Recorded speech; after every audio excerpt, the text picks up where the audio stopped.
Hey, good morning, everybody. Today is just a fantastic day.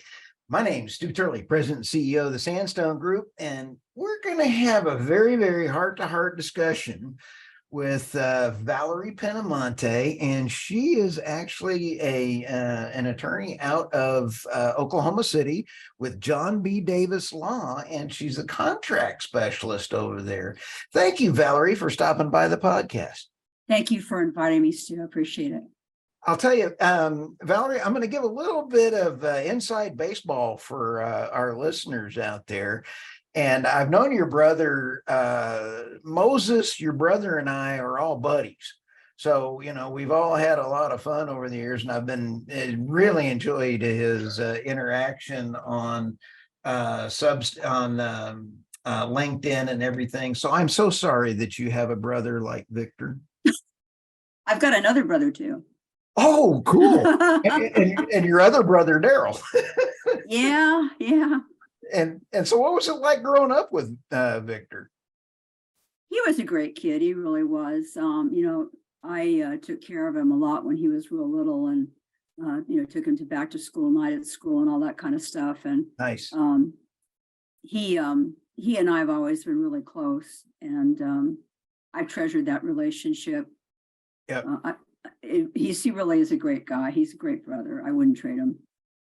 Well, one of the things that I enjoy is his comments are very thoughtful and well done on LinkedIn. And LinkedIn is really a nice place to have thoughtful conversations. But Valerie, he let me in on some things. You've got some experience in the wind farms and in the contracting. Can we start on some of that? Because my belief is that we need to get the lowest cost kilowatt per hour to everyone on the planet, and we need to elevate people out of poverty. And that means getting the lowest kilowatt per hour with the least amount of damage or impact on the environment without subsidies. And so that formula involves wind, solar, nuclear, natural gas, coal, involves everything, but let's get the right formula. And there's a lot of controversies out there because just as I've been doing my research, and it seems like wind farms are needed, but on the wind farms, they were being advertised as, I think you sure have probably heard this, 20 years and 30 years that they're going to last. And my numbers that I'm researching are showing up as 8 years that they're lasting. So there's a huge disparity between how good they are versus the monetary returns on them. And we want to hear your contractor and your insights to what it is to actually work in the wind farms. I've worked on over 50 wind farms. Wow. Yeah. And each one is a little bit different, but basically wind farms have a lot of, turbines have a lot of moving parts, and Right. the propellers need to be replaced and the motors and everything. And so 20 to 30 years, I would have thought was way overly optimistic. If somebody had told me that in the beginning, I would have thought they were trying to sell me beachfront property in Omaha, Nebraska. So, Right.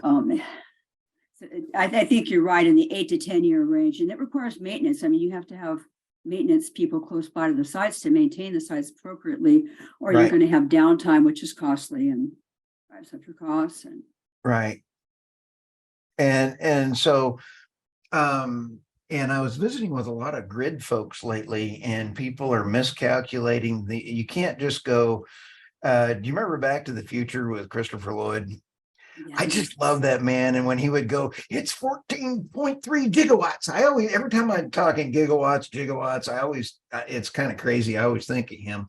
I'm jealous of his hair though. I kind of would love, to have that hair. But when you think about the grid, you can't just go, here's a 2 megawatt wind tower and say it's going to equal a 2 megawatt natural gas price generator, because you have to factor in the difference. And the difference is that as soon as you plop in wind turbines on a grid, instead of having the 20%, you have to add another 180. So for every one wind tower, you have to add actually another 180 wind towers in order to equal the same amount that you want to have in there for the same natural gas plant. So those economies of scale are not there. But it's the maintenance pieces that we're not hearing about. And how were you involved with those maintenance numbers or those kind of things? I mean, because you described a whole fleet out there of people that are required. Yes, there are people required for the maintenance. They have to be available and basically on call. They generally station them remotely, so they are close to usually Right. at least 2 or 3 wind farms for most efficiency. But try not to make it so that any one farm is over 140-mile radius Wow. away from the technician. My neighbor, one of my neighbors in Texas, when I was down there building a wind farm, he was a wind technician for another company's product. And so we got into a lot of discussions about maintenance and what he was required to do. And he would Right. have times where he was very busy, especially after storms, where he would have to get out there and get things going again. Right. But maintenance, like anything with moving parts, maintenance is really the key to keeping it working reliably. Right. And I'm afraid that companies will lose sight of that, and that'll make even more downtime for wind and also decrease the lifespan on the wind farm as well. Right. So that's a key factor of the maintenance. You know, I was tickled this weekend, and I was reading that Scotland got busted. They had cut down 14,000 trees to make room for their wind farms. And then I don't know if you heard these stories or not, but then they got the local power company had 50 of their towers were being run by generators to turn the turbines. So diesel generators were actually turning the blades, and boy, that was a black eye for them on that. That's green smoke energy instead of green energy. Yes. And I mean, there's also a ton of oil and leakage. The turbines, don't they take like 80 gallons of oil in the darn things to just? Yeah, they're oil guzzlers. Yeah, they do. The setup for the turbine, other than the actual erection of the tower and the propellers themselves, is very intensive. Right. Make sure that you get everything filled and tested and checked and coordinated with the other turbines online. It's a very intensive process. Right. Well, when you were working with those 50 wind farms, you saw them, I'm sure, from cradle to grave and all points in between. It's the cement trucks, it's the everything else. These are using a lot of diesel fuel. They're using a lot of just about everything, concrete, steel, and the legal side of that has got to be just nutty too. Well, you find a lot of wind farms in Texas. Texas isn't like a place like Arkansas, for example, where their environmental regulations are very, very tough. Right. The natural state. And they're really trying to push that with their environmental regulations. In fact, I kind of think they're going to give California a run for their money on environmental here pretty soon. No way. Yeah, they really have swung hard to the environmental protection, which, you know, I'm not saying is wrong, but it is a consideration when you build. But Texas is a lot more, let's say, forgiving of pollution and industry, particularly for the oil and gas industry and oil and gas products. Right. But, so, you know, Arkansas, I love Arkansas. And if you're in Oklahoma City now, currently I'm over on the eastern side of Oklahoma, over by Lake Tenkeller. Okay, beautiful area, beautiful. And we have an overpopulation of bears, and we're at the foothills of the Ozarks. And so it's beautiful country, and they got nuclear one. So Arkansas has really a nice nuclear reactor there. So, I mean, I can understand that. It is beautiful, and I don't mind that because it's a good reason. Plus, wind doesn't work in Arkansas. I mean, the hills, you know, are not, I mean, they're not really good about that, but I did not know that about the regulations. That's pretty wild. Yeah, they've been tough in the regulations. I want to say it's heading on to about 9 years now where I've really seen it swing towards the California model of intense regulation for environmental protection. Do you know anything about Governor Huckabee now? Do you think she'll have an impact on that in the positive, or the ability to drive that? I have seen very little about Governor Huckabee's environmental thoughts and policies that she would Okay, propose.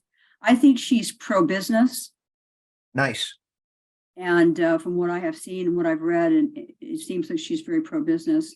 I think that would be good if they can prove to her that, for example, wind is a viable industry that will bring a lot of quality jobs to Arkansas. They're really working to elevate their image as a tourist attraction, a place to Right. live, education.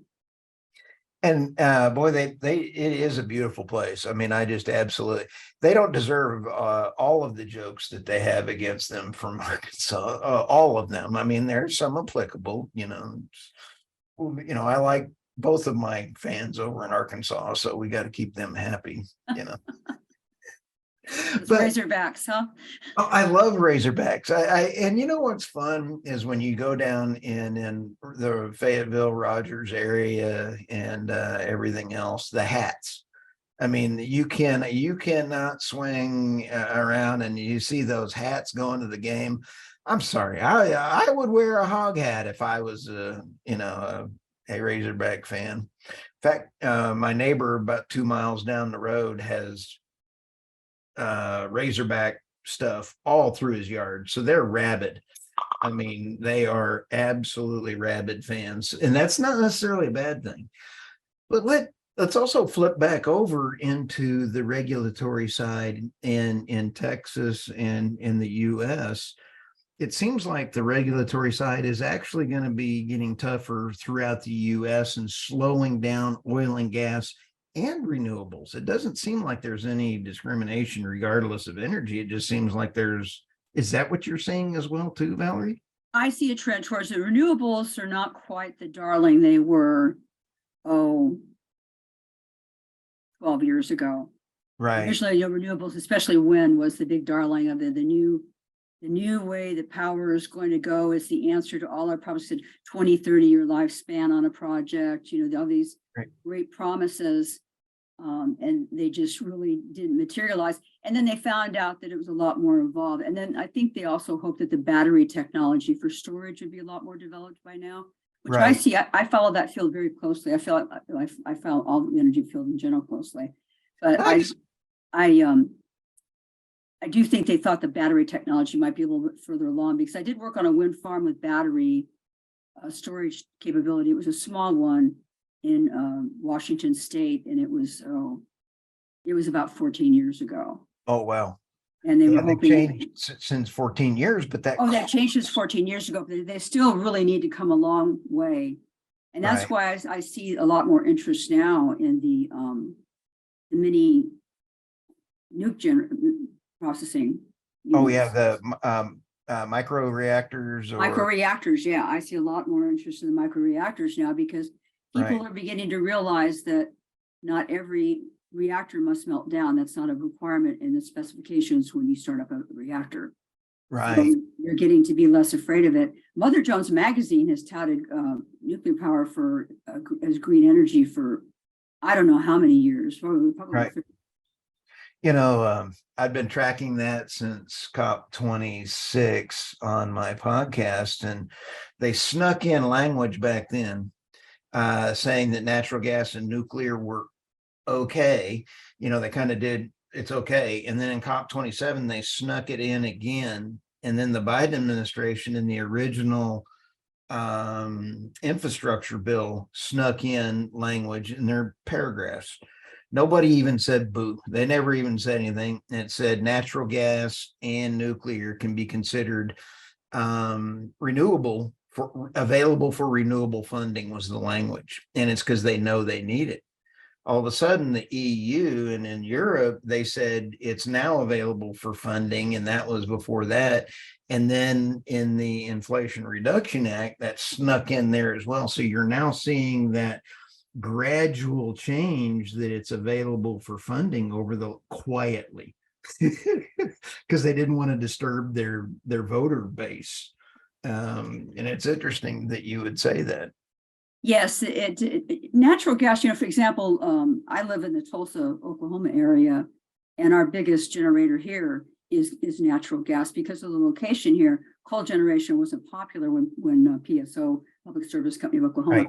built their generation. So the generation here is natural gas as opposed to coal fire, where like you got further north, northwest into Oklahoma. And I've not heard people in general complain Right. about the plant. They complain about the Sun refinery burning off, but they don't complain about the PSO gas generation plant. But yeah, gas has the thing is, I think most of the people that I deal with who've worked in the wind industry and solar and in battery technology and hydrogen, they all kind of agree that we really are going to have to look at for a time to come until the battery technology is further along and we make some further advancements in energy production. We're going to have a balanced portfolio, and that gas and wind and solar, but we can't abandon. You know, there may even be a place for coal. A lot of them believe for another 20, 30 years. And there's a smaller part of the portfolio because coal plants need maintenance too, and coal plants. Their turnarounds are very fun. Very fun. Oh, very fun. Yes. Everybody has to do a coal turnaround once in their lifetime, or they don't have room to talk to anybody.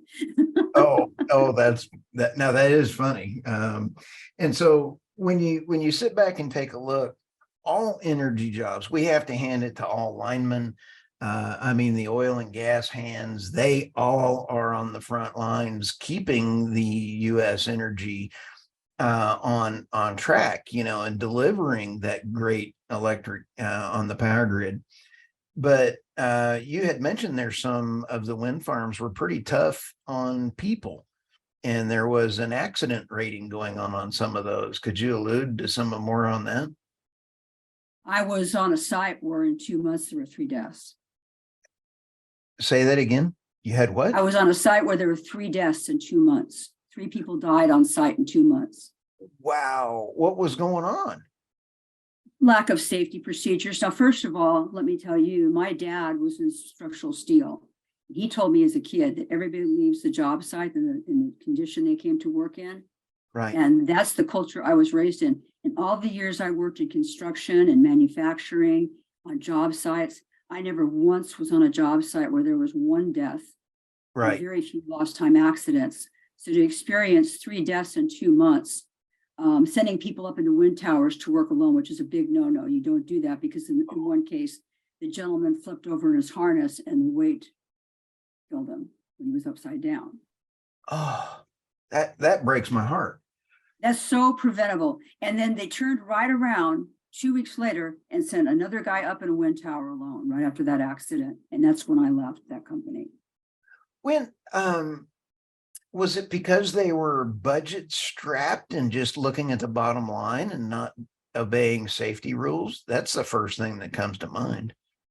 Yes, whenever I go to work for any company, I always ask them about their safety policy because my belief is safety is everybody's responsibility. If you see somebody trying to operate a crane without a crane pad, you stop them. It doesn't matter if you're the catering company that came through or if you're one of their co-workers. You stop and tell them, until this crane pad's established, you don't go operating your crane on here. It's not a stable base to operate on. Crane's tip. Wow. Valerie, I'm going to cut you off right there for this comment. Outstanding. When you're interviewing for a job and then you hold up and go timeout, what's your safety record? I would hire you on the spot if you asked me that, if I was the CEO of a company and you have the wherewithal to say, what's my safety record? Hats off to you. And anybody in the construction space ought to take note of what you just said. That means a lot. Nobody's ever died on one of my sites, and I intend to die with that record because I don't care if you're 7'5" and I'm not 7'5". I'm 5'4". I will stop you and I will make you get down and stop whatever you're doing. If you're speeding with a forklift truck, whatever, because safety is my responsibility, just like it is everyone else's. Wow. How cool is that? One of the toughest interview questions I had, this was a million years ago, and the head Cabano asked me and said, what if we had on your quota to sell an inferior product. And I said I wouldn't make quota because I'd want to do what was right for the customer. And he said that was the right answer. And then when I got hired, I realized that I'm like, you hired me even though I would give up my quota and my commissions to do what was right for the customer. And he goes, yeah, you're out of, I think 50 people, I was the only one that answered yes. I answered that way. And you got to do what's right. I mean, it's just crazy. Well, the battle cry now for companies is, excuse me, who's most important to them? And I always say customers, and most companies say shareholders. But let's face it, if you don't have customers, right, shareholders aren't going to make a lot of money. Right. And they didn't win much money when they got lawsuits from those families of the safety. Do you follow Ed Davidson on LinkedIn by any chance? No, I don't. Let me make a note of that name. He is absolutely a great safety influencer on LinkedIn. And his videos are phenomenal. While they may be funny, every one of his stories on LinkedIn have an excellent safety story.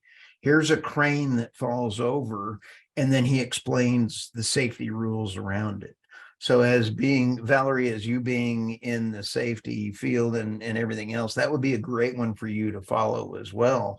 And for any of our construction folks or any of the other CEOs, I was lucky enough to get tower certified for rescue and thoroughly enjoyed that. And I was not the guy actually out there turning the wrenches, but I enjoyed being able to get on the tower if I had to, to save somebody. Yeah, the tower rescue is very important to have on job sites, no matter what the job site. You never know what you're going to encounter that happens around your job site. I think people tend to look at their job sites as just a finite, area like Lego blocks on a board, just this finite little area they're dealing with. But your job site can encompass things around. I mean, when you work on wind farms, especially in small areas and out in the country, you get involved with, someone who thinks that you did something with their fence and their bull got out, and now they need to get a new bull because their bull got scared and died because it was old. But, you get involved with a lot of periphery that people sometimes don't think about. Oh, and yeah. You really have to look at your job site as just a part, your immediate part of a larger environment that you need to be aware of what's going on in. Now, since you're a Tulsan and you've been in Oklahoma, did you get your law degree from OCU? No, I clerked for 2 attorneys and then I passed the bar. No kidding. That's cool. Abraham Lincoln did it and I did it too. Valerie, you're the first I've heard doing that. Congratulations. Thank you. That's huge. I look at law school just like, any school is a value, and I didn't see any law school in value. If I were still in California where you've got Loyola and Pepperdine, a lot of really good law schools around, I probably would have went to law school. But wow. I didn't see a good option for law school, and I didn't see where I was going to get anywhere near my money's worth, and it really wasn't going to fit in with my time frame. So I just decided where there was a way to get to my goal, I would find it, and I found it. Valerie, that's huge.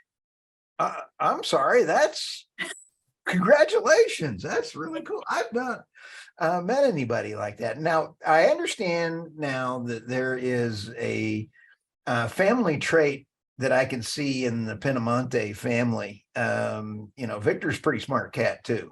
So, I can see the genes kind of roll around in the family that way then.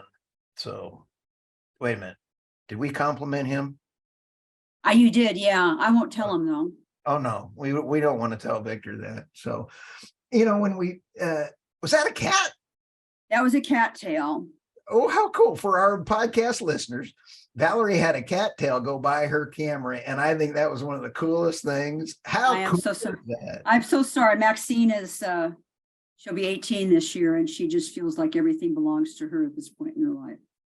Oh, how fun. Yesterday I was in a business meeting and another recording as well. And there was a cat that popped up over the interviewees thing and started looking around and everything else. So, what's really cool is that this is the only thing that COVID has really brought to bear is the ability to have great conversations without having to worry about your backgrounds, and enjoying cats and enjoying kids come into the conversation.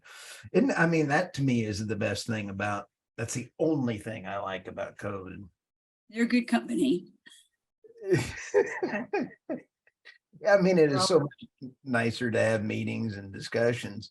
But what's coming around the corner for Valerie? Valerie, what are you seeing in the industry right now? the wind farm, I don't see how the wind farm can sustain the safety records most of them have on site. I've never worked on a wind farm that had what I consider even an acceptable amount of lost time accidents. You get a lot of the same thing you see in any industry. You see jobs started before all the PPE is on site. You see Right. jobs started before the safety training. When I did scheduling, I scheduled safety training into the schedule. I scheduled the ordering of the PPE, the delivery of the PPE. That all had to come before the training, and the training had to come before you started that action. But I've seen things for safety over the years that just really appalled me. And like I said, I stop them, and I people get angry at me sometimes, but I really don't care. I mean, somebody's life is at stake in some of these situations. And wind farms seem to have a particularly bad one because they do get lazy, and they tend to work in sequential crews. Like they'll send a wind crew with the idea of having them work like 3 wind farms in succession. And they'll Right. schedule it such if there's anything that goes wrong with the first wind farm, just like the margin of safety with the 2 jets at Austin Airport the other day, 100 feet between them. The FAA has said the margin that they have between flights is too narrow. They need to make a broader margin. Right. You've got really no downtime. And let's face it, the reason you do risk management on a project is because there are things that could go wrong. You need to discuss the risk, evaluate the risk, and make contingency plans for them rather than saying everything's great and sunny and nothing's going to go wrong. And the wind farms start to get behind. And the further they get behind on the first wind farm, the more they start to rush it so they can send that sequence of people from the first wind farm to the second wind farm. And then the process continues with the third, and maybe I've seen up to 5 wind farms in a sequence. Wow. And that when you are rushed, you throw safety to the side. And while we all joke in the industry about the safety man, or when you're on the pad and the safety man shows up and you got to have the tailgate safety meeting before the day and that kind of thing. It's like, there's a real reason you have safety people. I mean, it as much as we make fun of them, I'd rather have a good safety person or someone monitoring the programs than have that other incident or that company that you were at.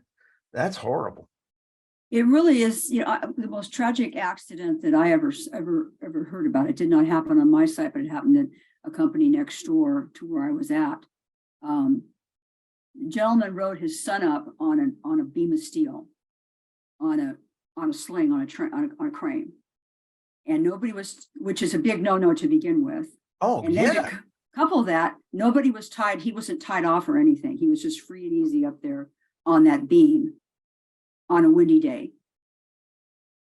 It was a crane operator's son too.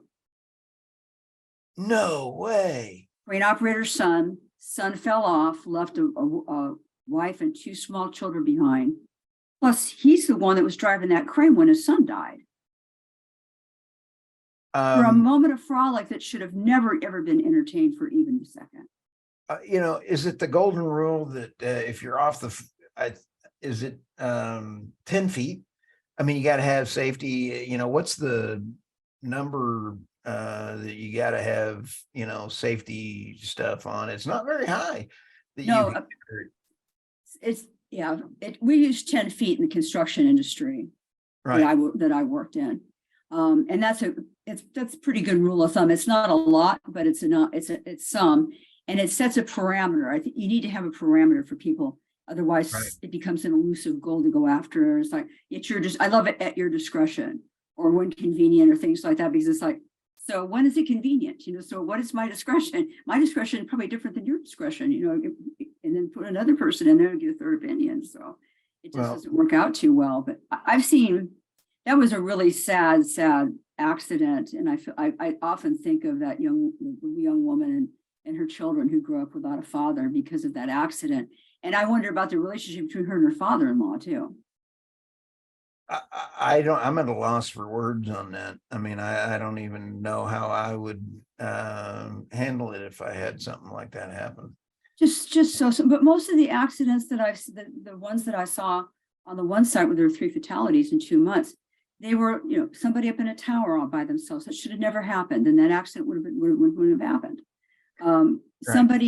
People working in super muddy conditions, that job site should have been shut down because of the weather.